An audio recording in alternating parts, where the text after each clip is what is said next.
প্রিয় দেশবাসী, আজ বাংলাদেশ একটি গভীর সংকটময় মুহূর্তের মধ্য দিয়ে যাচ্ছে।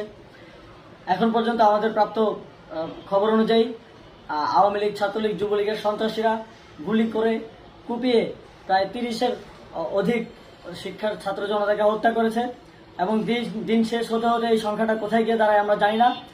এরই প্রেক্ষিতে আমরা একটি সিদ্ধান্ত নিয়েছি, আমাদের একটি জরুরি সিদ্ধান্ত মোতাবেক আমাদের যে 6 তারিখের যে লং মার্চ টু ঢাকা কর্মসূচি ছিল সেটাকে আমরা একদিন এগিয়ে নিয়ে এসেছি। অর্থাৎ আগামীকাল 5ই অগস্ট সারা দেশের মুক্তিকামী জনতাকে ঢাকার উদ্দেশ্যে রওনা হওয়ার জন্য আমরা আহ্বান জানাচ্ছি। যারা পারবেন, যাদের পক্ষে সম্ভব হবে, আজ রাতেই আপনারা ঢাকার উদ্দেশ্যে রওনা হয়ে যান।